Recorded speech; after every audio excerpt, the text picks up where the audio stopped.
ಕೆಲವರು ಮನೆಯಲ್ಲಿ ಪೂಜೆಯನ್ನು ಎಷ್ಟು ಅದ್ದೂರಿಯಾಗಿ ಮಾಡುತ್ತಾರೆಂದರೆ ಭಕ್ತಿಗಿಂತ ಹೆಚ್ಚಾಗಿ ಇದೊಂದು ಶಕ್ತಿ ಪ್ರದರ್ಶನವಾಗಿರುತ್ತದೆ. ಬಂಧು ಬಳಗದವರಿಗೆ, ನೆರೆಹೊರೆಯವರಿಗೆ ನಾವೆಷ್ಟು ಸುಸ್ಥಿತಿಯಲ್ಲಿ ಇದ್ದೇವೆ ಎಂದು ತೋರಿಸಿಕೊಳ್ಳುವ ಪ್ರಯತ್ನವಾಗಿರುತ್ತದೆ. ಒಬ್ಬ ವ್ಯಕ್ತಿ ಮಂದಿರಕ್ಕೆ ಹೋದ. ಚಪ್ಪಲಿ ಹೊರಬಿಟ್ಟು ಮಂದಿರ ಪ್ರವೇಶಿಸಿದ.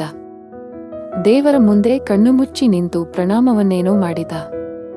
ಆದರೆ ಅವನ ಮನಸ್ಸೆಲ್ಲ ಚಪ್ಪಲಿಯ ಮೇಲೆಯೇ ಇತ್ತು. ನೀನೇ ತಾಯಿ, ನೀನೇ ತಂದೆ ಎಂದು ಅವನ ಬಾಯಿ ಮಂತ್ರ ಹೇಳಿತು. ಆದರೆ ಅವನ ಕಣ್ಣು ಮಾತ್ರ ನಿಧಾನಕ್ಕೆ ಚಪ್ಪಲಿ ಇದ್ದ ಜಾಗದತ್ತ ಸುಳಿಯಲಾರಂಭಿಸಿತು. ಚಪ್ಪಲಿ ಸುರಕ್ಷಿತವಾಗಿದೆ ಎಂದು ಖಾತ್ರಿಯಾದ ತಕ್ಷಣ ಮಂತ್ರ ಮುಂದುವರಿಸಿದ. ಇದರರ್ಥವೇನು? ಚಪ್ಪಲಿಯೇ ಇವನ ತಂದೆ ತಾಯಿ ಎಂದೇನು? ಮನಸ್ಸನ್ನು ಭಗವಂತನ ಮೇಲಿಡದೆ ಚಪ್ಪಲಿಯ ಮೇಲಿಟ್ಟರೆ ಅದು ಭಗವಂತನ ಉಪಾಸನೆ ಹೇಗಾದೀತು? ಚಪ್ಪಲಿಯ ಉಪಾಸನೆ ಆದಂತಾಯಿತಲ್ಲವೇ? ಇದು ಒಬ್ಬನ ಕಥೆಯಲ್ಲ, ಇಂದು ಬಹುತೇಕರ ಕಥೆಯಾಗಿದೆ. ಭಗವಂತನ ಮೇಲಿನ ಭಕ್ತಿ ಎನ್ನುವುದು ತೋರಿಕೆಗೆ ಎಂಬಂತಾಗಿದೆ. ಕೆಲವರಂತೂ ಮನೆಯಲ್ಲಿ ದೇವರ ಪೂಜೆಯನ್ನು ಎಷ್ಟು ಅದ್ದೂರಿಯಾಗಿ ಮಾಡುತ್ತಾರೆ ಎಂದರೆ ದೇವರ ಮೈತುಂಬ ಬಂಗಾರದ ಒಡವೆಗಳನ್ನು ಹಾಕಿರುತ್ತಾರೆ, ಬೆಳ್ಳಿಯ ಸಾಮಗ್ರಿಗಳು ತಳತಳ ಹೊಳೆಯುತ್ತಿರುತ್ತವೆ, ಗಮಗಮಿಸುವ ಊದಿನಕಡ್ಡಿ ಹಚ್ಚಿರುತ್ತಾರೆ, ತರಹೇವಾರಿ ಹೂವುಗಳ ರಾಶಿಯನ್ನೇ ಸುರಿದಿರುತ್ತಾರೆ. ಇದರಲ್ಲಿ ದೇವರ ಮೂರ್ತಿ ಎಲ್ಲಿದೆಯೋ ಎಂದು ಹುಡುಕಿ ನೋಡಬೇಕಾಗುತ್ತದೆ. ಭಕ್ತಿಗಿಂತ ಹೆಚ್ಚಾಗಿ ಇದೊಂದು ಶಕ್ತಿ ಪ್ರದರ್ಶನದ ಭಾಗವಾಗಿರುತ್ತದೆ. ಮನೆಗೆ ಬಂದ ಬಂಧು ಬಳಗದವರಿಗೆ, ನೆರೆಹೊರೆಯವರಿಗೆ ನೋಡಿ ನಾವೆಷ್ಟು ಸುಸ್ಥಿತಿಯಲ್ಲಿ ಇದ್ದೇವೆ ಎಂದು ತೋರಿಸಿಕೊಳ್ಳುವ ಪ್ರಯತ್ನವಾಗಿರುತ್ತದೆ.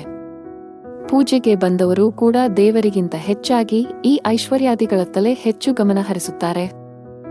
ಹೊಟ್ಟೆಕಿಚ್ಚುಪಡುತ್ತಲೇ ಆ ಬಂಗಾರ ಬೆಳ್ಳಿಯ ಆಭರಣಗಳನ್ನು ನೋಡುತ್ತಾ ಮಂತ್ರ ಹೇಳುತ್ತಾರೆ. ಅಂದರೆ ದೇವರಲ್ಲ, ಬಂಗಾರವೇ ಅವರಿಗೆ ತಾಯಿ ತಂದೆಯ ಸಮಾನ ಎಂದಂತಾಯಿತು. ಇದು ಒಂದು ವರ್ಗವಾಯಿತು. ಇನ್ನೊಂದು ವರ್ಗದ ಭಕ್ತರಿದ್ದಾರೆ. ದೇವರೇ, ನನಗೆ ಬೇಗನೆ ವೀಸಾ ಸಿಗುವಂತೆ ಮಾಡು. ಆಗ 100 ತೆಂಗಿನಕಾಯಿ ಒಡೆಸಿ ಅರ್ಚನೆ ಮಾಡಿಸುತ್ತೇನೆ ಎಂದು ಬೇಡಿಕೆಯುಳ್ಳುತ್ತಾರೆ. ಅಂದರೆ ವೀಸಾ ಸಿಗದಿದ್ದರೆ ದೇವರಿಗೆ ಅರ್ಚನೆಯೂ ಇಲ್ಲ, ತೆಂಗಿನಕಾಯಿಯೂ ಇಲ್ಲ. ಇವರದ್ದು ದೇವರೊಂದಿಗೆ ಕಿವುಳುವಿಕೆಯ ವ್ಯವಹಾರವಷ್ಟೇ. ದೇವರಿಗೆ ಪ್ರಾರ್ಥನೆ ಮಾಡುವುದು ಎಂದರೆ ಏನನ್ನಾದರೂ ಬೇಡಿಕೆಯುಳ್ಳುವುದು ಎಂದು ಇವರು ಭಾವಿಸುತ್ತಾರೆ. ಸದ್ಬುದ್ಧಿ ಕಿವುಡು. ಸನ್ಮಾರ್ಗದಲ್ಲಿ ನಡೆಸು, ಸಕಲರಿಗೂ ಒಳ್ಳೆಯದನ್ನು ಮಾಡು ಎಂದು ಬೇಡಿಕೆಯುಳ್ಳುವ ಉದಾತ್ತ ಭಕ್ತಿ ನಮ್ಮದಾಗಬೇಕು. ದೇವರು ನಿಮಗೆ ಬೇಗನೆ ವೀಸಾ ಸಿಗುವಂತೆ ಮಾಡಲು, ಪರೀಕ್ಷೆಯಲ್ಲಿ ಪಾಸು ಮಾಡಿಸಲು, ನೌಕರಿ ಕಿವುಡಿಸಲು ಇದ್ದಾನೇನೋ ಮತ್ತೊಂದು ವರ್ಗದ ಭಕ್ತರಿದ್ದಾರೆ. ಇವರು ತಮಗೆ ಎದುರಾಗುವ ಎಲ್ಲಾ ಕಷ್ಟಕ್ಕೂ ದೇವರನ್ನೇ ದೂರುತ್ತಾರೆ.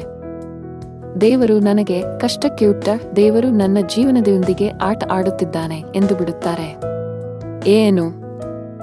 ಸಕಲ ಚರಾಚರಗಳ ಸೃಷ್ಟಿಕರ್ತನಾದ ಭಗವಂತ ನಿಮ್ಮ ಜೀವನದ ಜೊತೆಗೆ ಆಟವಾಡುತ್ತಾನ? ಎಂಥ ಬಾಲಿಶ್ ಮೂರ್ಖತನದ ಭಾವನೆ ಇದು. ಭಗವಂತ ಕರುಣಾಮಯಿ. ಜೀವನವೆಂಬ ಅಮೂಲ್ಯ ಸಂಪತ್ತನ್ನು ಕಿವುಟ್ಟ ದಯಾಮಯಿ. ದೇವರು ನಮಗೆ ಕಷ್ಟಕ್ಕಿಯುಟ್ಟ ಎಂದು ಮಾತನಾಡುವನು. ಜೀವನಕ್ಕೆ ಮತ್ತು ಸೃಷ್ಟಿಗೆ ಕೃತಜ್ಞನಾಗಿಲ್ಲ ಎಂದೇ ಅರ್ಥ. ದೇವರೇನು ಮನುಷ್ಯನೇನು?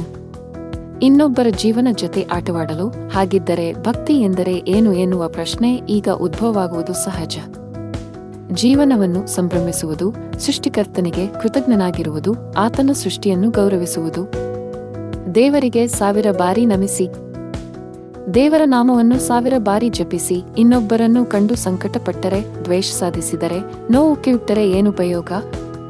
ನಿಜವಾದ ಭಕ್ತಿಯಲ್ಲಿ ಸಹಾನುಭೂತಿ ಇರುತ್ತದೆ, ಸಂತೋಷವಿರುತ್ತದೆ, ಸಮಷ್ಟಿಭಾವವಿರುತ್ತದೆ, ಸೌಜನ್ಯವಿರುತ್ತದೆ.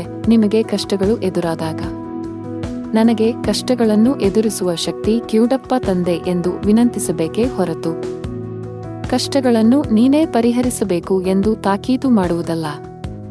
ಭಕ್ತಿಯೆಂಬುದು ವ್ಯವಹಾರವಾಗದಿರಲಿ. ಶುಭಮಸ್ತು. ನಿಮಗೆ ವಿಡಿಯೋ ಇಷ್ಟವಾದಲ್ಲಿ ಶೇರ್ ಮಾಡಿ ಮತ್ತು ನಮ್ಮ ಚಾನೆಲ್ ಅನ್ನು ಸಬ್ಸ್ಕ್ರೈಬ್ ಮಾಡಿ.